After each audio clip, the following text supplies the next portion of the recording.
Hello friends, good morning. நான் உங்கள் யாமினி தமிழோடு இணைவோம். இன்றைக்கி யாமினி பிரபு விலாகில் மாடி தோட்டத்தில் இருக்கக்கூடிய மரஞ்செடிக்கு இல்லை வீட்டில் இருக்கக்கூடிய மரஞ்செடிக்கு என்ன உரம் கொடுக்குதுன்றது தான் பார்க்க போகிறோம். வாங்க பார்க்கலாம்.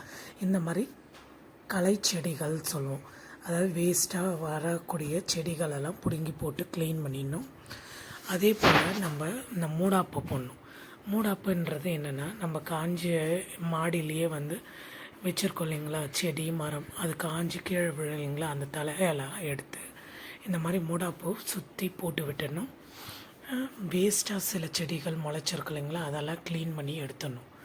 எடுத்துட்டு நம்ம வீட்டில் இருக்கோம் இல்லைங்களா, வெஜிடபிளோடைய தோல், ஃப்ரூட்ஸோடைய தோல், அதுக்கப்புறம் முட்டையோட தோல், சில காய்கள்லாம் வதங்கியிருக்கும் இல்லைங்களா, இப்போ கத்திரிக்காய் வதங்கி போயிருக்கும், வெண்டைக்காய் வதங்கி போயிருக்கும், இது பீன்ஸு, அவரைக்காய்லாம் வதங்கியிருக்கும் இல்லைங்களா, கேரட்டு, அதெல்லாம் சின்ன சின்னதாக கட் பண்ணி வேஸ்ட்டாக தூக்கி போடாமல் சின்ன சின்னதாக கட் பண்ணி ஒரு குட்டியாக மண் தோண்டி அந்த மண்ணுக்குள்ளே அந்த நம்ம எடுத்து வச்சுருக்கோம் இல்லைங்களா, அந்த தோல், காய்கறி வதங்கினதெல்லாம் போட்டு அதுக்கு மேலே இந்த மண்ணை போட்டு மூடினீங்கன்னா, நம்ம டெய்லி தண்ணி ஊற்றும் போது ஒரு வாரத்தில் அந்த இதுவில் மக்கி உரமாகி செடியும் மரமும் நல்லா வளருதை பாருங்கள்.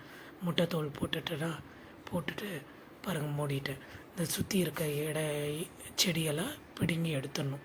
இல்லைன்னா நம்ம கொடுக்குற சத்து முழுக்க அந்த வேஸ்ட்டு செடிகளுக்கு போகும். மெயினாக வச்சக்கூடிய செடியோ மரத்துக்கோ போகாது. அதே போல் அரிசி கழுவுற தண்ணி, பருப்பு கழுவுற தண்ணி, இது காய்கறி கழுவுற தண்ணி, இதெல்லாம் நம்ம எடுத்து ஒரு 2-3 நாள் ஒரு பவுல்லையோ இல்லை ஒரு குண்டான்லையோ சேகரித்து வச்சுக்கணும். ஒரு 2 நாள் கழித்து 1 மடங்கு அந்த தண்ணி 5 மடங்கு தண்ணி மிக்ஸ் பண்ணி செடிகளுக்கு ஊற்றிட்டு வரணும். இது பார்த்திங்கன்னா கீரைக்கான ஒரு விதைகளை தான் இப்போ நான் தூவிட்டுருக்கேன். இது கீரையோட விதைகள் போடுறதுக்கு முன்னாடி இல்லை எந்த செடி வைக்கிறதுக்கு முன்னாடி மண்ணை வளப்படுத்தணும். அது எப்படி வளப்படுத்தணும்னா, ஒரு கைப்பிடி நான் இதில் பார்த்திங்கன்னா 1 வாரத்துக்கு முன்னாடி மாட்டோடைய எரு போட்டிருக்கேன். அதே போல் வெஜிடபிள்ஸ் தோல், ஃப்ரூட்ஸோடைய தோலெல்லாம் 1 வீக்குக்கு எடுத்து வச்சுட்டு அதை இந்த மண்ணில் தோண்டி புதைச்சி 1 வீக்கு மார்னிங் தண்ணி தெளித்து விட்டு ஈவினிங்கும் தண்ணி தெளித்து விட்டு அந்த உரம் ஃபுல்லாக அந்த மண்ணில் மக்கிடும்.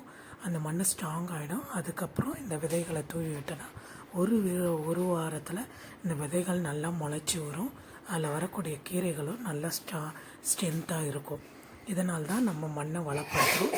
இப்படி தான் ஒவ்வொரு செடி வைக்கிறதுக்கு முன்னாடி அந்த மண்ணை வளப்படுத்திட்டு அந்த செடியோ மரமோ வைக்கணும்.